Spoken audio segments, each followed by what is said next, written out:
Olá, queridos amigos e irmãos, que a paz de Cristo esteja com todos vocês. Nós estamos dando início a uma nova série de estudos. Nesta série, trataremos de um dos assuntos mais debatidos na Igreja Adventista do Sétimo Dia nos últimos tempos, a natureza humana de Cristo, pré-lapsariana ou pós-lapsariana. Eu confesso a vocês que me mantive afastado dessa discussão por muitos anos e havia razões para isso. Minha mente estava cheia de dúvidas e eu tinha perguntas a fazer para ambos os grupos. O problema é que sempre foi muito difícil fazer perguntas francas, mesmo que de forma serena e respeitosa, sem que em pouco tempo eu estivesse recebendo uma série de rótulos. Por exemplo, quando eu questionava alguns pré-lapsarianos, em pouco tempo já estava sendo chamado de perfeccionista, dissidente. E quando eu questionava alguns pós-lapsarianos, em pouco tempo já estava sendo chamado de institucionalizado, político, defensor de uma nova teologia. Então eu desisti do diálogo e, de certa forma, eu desisti desse assunto por algum tempo. Você pode observar, por exemplo, que não havia nenhum vídeo tratando desse tema no meu canal do YouTube. E eu ainda não preguei sobre esse assunto em nenhuma igreja. Na minha visão, com as devidas exceções, é claro, parecia que havia mais uma guerra pela supremacia intelectual do que uma busca sincera pela verdade e pela unidade. Um grupo querendo combater o outro, querendo demonstrar mais conhecimento do que o outro, querendo deixar o outro sem argumentos. Repito, há exceções. Então me mantive afastado do debate, apenas estudando o assunto por conta própria, com calma, reflexão, com oração. E me propus a não escrever, não pregar, não comentar o assunto, enquanto meus estudos não me conduzissem a uma convicção a respeito. Por isso eu creio que chegou o momento de expor a minha compreensão do tema. Não que a minha compreensão seja infalível e esteja acima de quaisquer questionamentos. Eu apenas creio dessa forma, pelo menos até aqui. E eu pretendo expor o meu posicionamento de maneira simples, clara e direta nesta série de vídeos. E espero, irmãos, sinceramente não perder amigos e muito menos ganhar inimigos por causa da minha posição. Eu quero apresentar as minhas ideias sem desmerecer os argumentos e a posição daqueles que compreendem de maneira diferente. Por isso eu faço um apelo a você que me assiste, seja membro, líder da igreja, pastor. Se você tiver um posicionamento diferente do meu, isso não nos torna inimigos. Nós podemos conversar a respeito, como irmãos, como soldados de um mesmo exército, como pessoas que caminham para o mesmo céu. E não me considerem ousado e petulante por adentrar um terreno que muitos teólogos arrogam exclusivamente para si. A revelação do Senhor por meio da Bíblia e do Espírito de profecia está disponível a todos. E aqueles que beberem dessas preciosas fontes, clamando pela assistência do Espírito Santo, receberão e compreenderão a luz do céu, por mais leigas, por mais simples que essas pessoas sejam. É óbvio, eu não tenho aqui a pretensão de esgotar o assunto, de colocar um ponto final à controvérsia, de me colocar como autoridade, como se meus argumentos fossem inquestionáveis. Há espaço para questionamento, para o diálogo. Portanto, o meu objetivo é apenas compartilhar aquilo que eu tenho estudado e as bases das minhas convicções. E, quem sabe, contribuir um pouquinho para esse diálogo nesse tema que é tão importante para nós. Mas, claro, reconhecendo que há muito ainda a estudarmos, há muito a compreendermos. Veja o que a Bíblia diz a respeito disso. E, sem dúvida alguma, grande é o mistério da piedade. Deus se manifestou em carne, foi justificado no Espírito, visto dos anjos, pregado aos gentios, crido no mundo, recebido acima na glória. A Bíblia deixa claro que tudo aquilo que envolve o plano da redenção sempre estará envolto em algum mistério para mentes finitas como a nossa. Talvez a parte mais surpreendente, misteriosa e gloriosa do plano da redenção seja a encarnação da divindade na pessoa de Jesus Cristo. É algo grandioso demais para nós compreendermos plenamente. Os mistérios da redenção, que abrangem o caráter divino humano de Cristo, sua encarnação, sua expiação pelo pecado, poderiam ocupar as penas e as mais elevadas faculdades mentais dos homens mais sábios. No entanto, se esses homens procurassem com todas as suas forças fazer uma representação de Cristo e de sua obra, essa representação ficaria muito aquém da realidade. O assunto da redenção ocupará a mente e a língua dos remidos pelos séculos eternos. A encarnação de Cristo é um grande mistério para nós e ocupará nossas mentes durante toda a eternidade. Significa então que não devemos ocupar nossa mente, nosso tempo aqui nessa terra estudando esse assunto? Veja, a humanidade do Filho de Deus é tudo para nós. É a corrente de ouro que liga nossa alma a Cristo e por meio de Cristo a Deus. E isto deve constituir nosso estudo. É campo frutífero que recompensará o pesquisador que cave fundo em busca de verdades ocultas. O estudo deste assunto trará recompensas ao pesquisador. Certamente devemos estudar o assunto, mas tendo sempre em mente uma coisa muito importante. As coisas encobertas pertencem ao Senhor nosso Deus, porém as reveladas nos pertencem a nós e a nossos filhos para sempre. Jamais seremos capazes de compreender plenamente todos os aspectos que envolvem o grande plano da redenção do ser humano. Nós podemos sim compreender, mas apenas aquilo que o Senhor, em sua infinita misericórdia, achou por bem nos revelar. É certo que há muito a ser estudado e compreendido. E neste processo, dúvidas podem surgir em nossa mente, e realmente surgirão. E diante disso, Ellen White nos faz uma séria advertência. Preste atenção. Seja cuidadoso, extremamente cuidadoso em como você considera a natureza humana de Cristo. Quando entramos nesse tema, irmãos, entramos num lugar sagrado. Por isso temos que tomar o máximo cuidado. E que cuidado é esse? Moisés, diante da sarça ardente, encontrava-se num lugar sagrado. Não que o lugar em si fosse sagrado, mas a presença de Deus manifestada ali tornava aquele lugar sagrado. E qual foi a ordem de Deus a Moisés?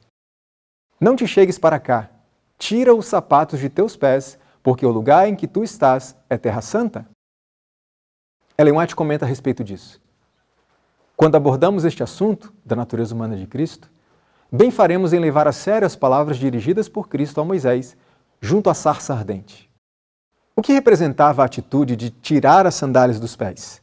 Veja, devemos aproximar-nos deste estudo da humanidade de Cristo com a humildade de um discípulo. Tirar as sandálias dos pés era uma atitude de respeito e humildade, a mesma que devemos demonstrar ao estudarmos tão grandioso tema. Que Deus se manifestasse assim na carne é realmente um mistério. A lição mais humilhante que o homem precisa aprender é o nada da sabedoria humana. Nós somos nada. Nosso conhecimento, nossa sabedoria é nada. Portanto, ao estudarmos sobre a humanidade de Cristo, devemos evitar a arrogância. E eu posso demonstrar arrogância, por exemplo, me recusando a dialogar, recusando conhecer os pontos de vista dos outros, dizendo assim, não me interessa o que você tem a dizer, eu já tenho a minha opinião formada. Irmãos, nós devemos sempre estar abertos a conhecer e examinar todos os pontos de vista. Neste contexto, eu quero enfatizar que conversei com muitas pessoas, examinei materiais de ambos os lados dessa questão antes de gravar esta série de vídeos. Por exemplo, eu assisti à série intitulada Perfeição, do pastor Ranieri Salles, assisti aos vídeos do pastor Denis Priebe, do pastor Leandro Quadros, assisti a vídeos e materiais do pastor Amin Rodor, assisti também a vídeos de ministérios de sustento próprio, de pregadores leigos. Examinei livros como o de Woodrow Wilson, Ellen White e a Humanidade de Cristo, livros como o de Jean Rudolph Zurcher, Tocado por Nossos Sentimentos, como o de Herbert Douglas, Uma Bifurcação na Estrada, livros como o de Ralph Larson, O Verbo se fez carne. Dei uma olhada também no livro Questões sobre Doutrinas. Examinei artigos e publicações diversas, incluindo declarações de Alonzo Jones e Elliot Wagner. E eu quero deixar claro um ponto aqui. Eu concordo plenamente com a posição de alguns destes autores e pregadores que eu citei, mas eu discordo da posição de outros. E em relação àqueles com quem eu discordo, em alguns pontos, não em todos os pontos, eu não estou atribuindo a eles falta de sinceridade, intenções espúrias. Também não estou dizendo que suas declarações e publicações em geral devam ser completamente descartadas, pois valiosas instruções foram e têm sido deixadas à Igreja Adventista do Sétimo Dia por meio deles. Também não estou me colocando numa posição intelectualmente superior a eles, longe de mim fazer tal coisa. Apenas discordo de alguns posicionamentos e, reconhecendo que eu sou um pecador passível de errar como qualquer outro, eu exponho minha discordância com muito respeito. Afinal, irmãos, outra maneira pela qual eu posso demonstrar arrogância é sendo desrespeitoso, grosseiro, sarcástico, usando de ironia, tratando os argumentos dos outros com desprezo, com zombaria, como se eles fossem inferiores a mim. Veja só o que Ellen White escreveu certa vez. O mais forte argumento em favor do Evangelho é um cristão que sabe amar e é amável. Manter a mansidão, a humildade, a amabilidade diante da discordância é muito desafiador para todos nós, para mim também. Algumas pessoas consideram a si mesmas como a palavra final, a autoridade acima de quaisquer questionamentos. Acreditam que já sabem tudo, que já conhecem todos os textos, todos os argumentos e que têm respostas para tudo. Queridos irmãos, ninguém tem respostas para tudo, somente Deus. Por mais que eu tenha estudado o assunto de forma profunda, em algum momento alguém pode fazer uma pergunta para a qual eu não tenho uma resposta. Alguém pode me apresentar um argumento a respeito do qual eu não tinha pensado antes. Alguém pode me mostrar um texto da Bíblia ou dos testemunhos que me leve a reexaminar minhas convicções.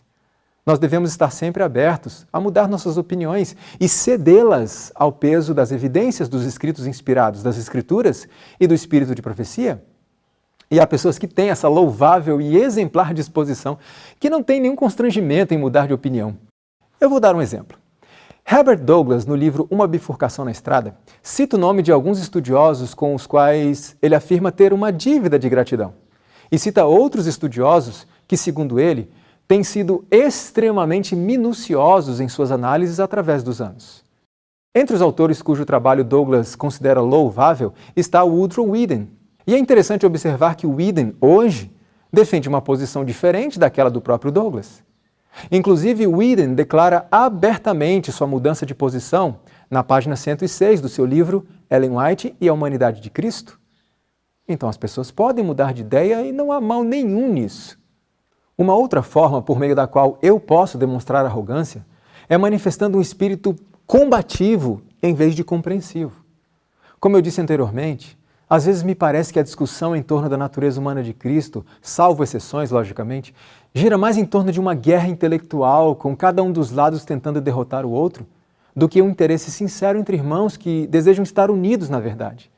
Algumas pessoas, quando participando de um diálogo ou assistindo uma palestra sobre este tema ou outros temas, planejam fazer o seguinte: eu vou fazer uma pergunta que vai acabar com ele, você vai ver, eu vou deixá-lo sem resposta, ele vai passar vergonha na frente de todo mundo.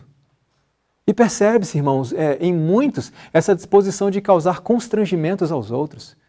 Porém, eu pergunto, desde quando não ter resposta para alguma questão é motivo de vergonha? Os que professam ser seguidores de Cristo e são ao mesmo tempo rudes, ríspidos, destituídos de cortesia em palavras e no comportamento, não aprenderam de Jesus. Um homem briguento, opressor, crítico, não é um cristão. Ser cristão é ser semelhante a Cristo. A conduta de alguns cristãos professos é tão destituída de bondade e cortesia que o bem que fazem é julgado por mal. Sua sinceridade pode não ser passível de dúvida. Sua honestidade pode não ser questionada. Mas sinceridade e honestidade não justificam a falta de bondade e cortesia. O cristão deve ser compassivo, assim como sincero, misericordioso e cortês, como também reto e honesto. Meus irmãos, Deus é ofendido por seus ciúmes e desconfianças, amarguras e brigas. Em todas essas coisas, vocês estão prestando obediência a Satanás e não a Cristo. Quando os homens são orgulhosos, presunçosos, frívolos, mundanos, avarentos, grosseiros e críticos, não precisamos que nos seja dito com quem eles estão associados e quem é seu amigo íntimo. Podem não crer em feitiçarias, mas apesar disso estão tendo comunhão com espíritos maus. Eu gostaria de relatar aos irmãos uma experiência muito positiva que eu tive há alguns meses. Eu fui convidado a participar de um congresso no qual me solicitaram apresentar justamente uma palestra sobre a natureza humana de Cristo. Foi a primeira vez que eu apresentei esse tema na minha vida. Obviamente, na congregação havia pessoas com posicionamentos diferentes dos meus em alguns pontos. Porém, todas elas, irmãos, assistiram à palestra com muito respeito e com muito interesse. Em nenhum momento interromperam para contestar, provocar um debate. E nos intervalos das palestras, algumas dessas pessoas me procuraram para conversar em particular e compartilhar as suas ideias a respeito desse assunto. Num desses momentos, formou-se uma roda de conversa, onde pessoas defendiam pontos de vista diferentes. Porém, nunca em minha vida eu havia participado de uma roda de conversa tão agradável, onde reinou um espírito verdadeiramente cristão, de respeito mútuo, de mansidão, mesmo havendo divergências em alguns pontos. Não se manifestou ali desejo de combater pontos de vista contrários, mas de compreender pontos de vista contrários. Nós fazemos perguntas uns aos outros para tentar enxergar a questão do ponto de vista do outro. Foi algo muito construtivo. Chegamos a consenso em todos os pontos? Naquele momento, não. Mas quem sabe um dia? Porém, naquele dia eu ganhei novos e queridos amigos que, mesmo pensando diferente de mim em alguns aspectos, se dispuseram a conversar como verdadeiros irmãos que somos. E ainda não acabou. Semanas mais tarde eu recebi uma mensagem de um dos irmãos que havia participado daquela roda de conversa. Apesar desse irmão manter um posicionamento diferente do meu em alguns pontos, esse irmão me convidou para nos encontrarmos periodicamente, para nós orarmos juntos, para nós dialogarmos mais sobre o tema.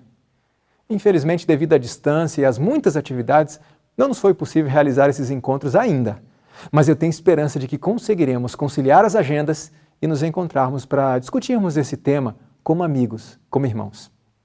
Aquela reunião foi uma experiência marcante para mim e eu gostaria que esta fosse a realidade geral da nossa igreja, independentemente do assunto discutido, mas principalmente quando o tema é a natureza humana de Cristo. Veja o que Ellen White escreveu. Quando vemos homens firmes nos princípios, sem medo do dever, zelosos na causa de Deus, todavia humildes e mansos, bondosos e ternos, pacientes com todos, prontos a perdoar e manifestando amor pelas pessoas por quem Cristo morreu, não necessitamos perguntar, são eles cristãos? Dão eles inequívoca a evidência de que têm estado com Cristo e aprendido dele. Eu desejo ser esse tipo de pessoa. Aquela reunião informal naquele congresso me fez recordar os pioneiros da Igreja Adventista logo no princípio do movimento. Quando surgia um tema complexo, o que eles faziam muitas vezes? Entravam em acalorados debates e rebatiam uns aos outros, tentavam desconstruir ou derrubar completamente os argumentos uns dos outros? Veja, cada vez tomávamos um ponto para assunto de nossa investigação. Abriam-se as Escrituras com um sentimento de temor. Jejuávamos frequentemente a fim de pôr-nos em melhor disposição para compreender a verdade. Se depois de fervorosa oração não compreendíamos algum ponto, o discutíamos e cada qual exprimia livremente sua opinião. Muitas lágrimas eram derramadas, assim passávamos muitas horas. Algumas vezes, passávamos a noite toda em solene investigação das Escrituras para compreender a verdade para o nosso tempo. Que maravilha! Os pioneiros se reuniam para estudar, para orar, jejuar, fazer vigília juntos, até que pudessem compreender o tema e compreender de uma forma harmônica entre si. Eu me pergunto, por que não fazemos o mesmo em relação ao tema da humanidade de Cristo? Se nos reuníssemos com espírito de humildade, com amor cristão, e dialogássemos com respeito mútuo, clamando ao Senhor pela intervenção do Espírito Santo, em meio a jejuns, vigílias, oração, estudo diligente, será que não chegaríamos à harmonia de pensamento sobre esse tema tão importante, irmãos? O Espírito Santo não seria capaz de nos conduzir à unidade? Queria fazer um apelo ao nosso presidente mundial, pastor Ted Wilson. Queria fazer um apelo também ao nosso presidente da América do Sul, pastor Ayrton Keeler. O assunto da humanidade de Cristo está dividindo a igreja cada vez mais. A hostilidade entre os grupos é cada vez mais acentuada. A Associação Geral, a Divisão Sul-Americana, os nossos órgãos superiores locais não deveriam orar, planejar e promover reuniões periódicas com o fim de buscar uma solução para isso? Quem sabe promover encontros em que teólogos, líderes e leigos estudiosos do assunto, ainda que defendam posições divergentes, possam se unir, passar, quem sabe, uma semana juntos num local determinado, orando, jejuando, em vigílias, para que com mansidão, amor cristão, pudessem dialogar sobre o tema com o mesmo espírito tantas vezes demonstrado pelos nossos pioneiros? Observe uma coisa. Muitos cantores, instrumentistas, pastores, técnicos e outros profissionais adventistas passaram semanas juntos planejando e ensaiando para o grande evento do aniversário de 50 anos do Quarteto Arautos do Rei. Natural que fosse assim, pois o evento era considerado de grande importância.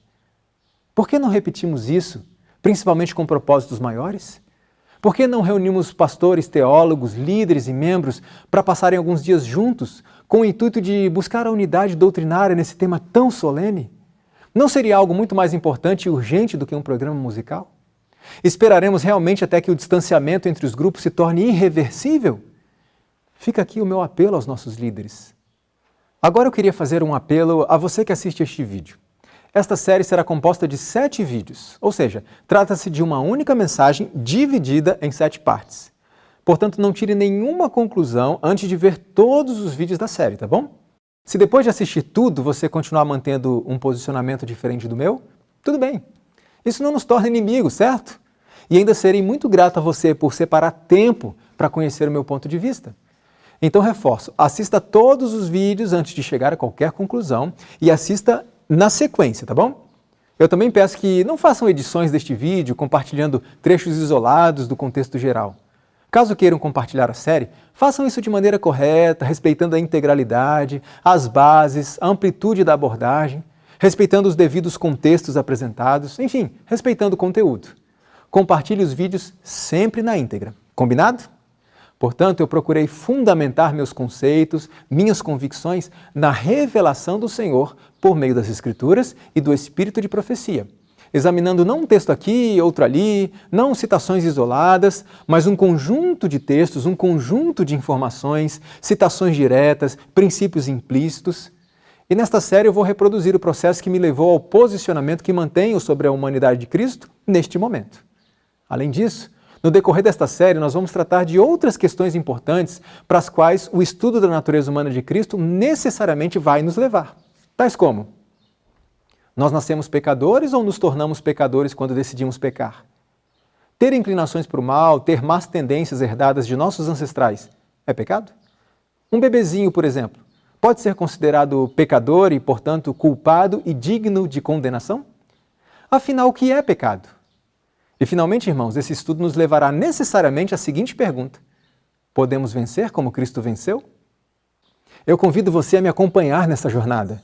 Assista a série, compartilhe os vídeos, inscreva-se no nosso canal, clique no sininho para que você seja avisado no seu e-mail assim que eu publicar o próximo vídeo da série. E, principalmente, orem pelo nosso ministério. Nós nos vemos em breve no próximo vídeo. Que o Senhor te abençoe. Amém.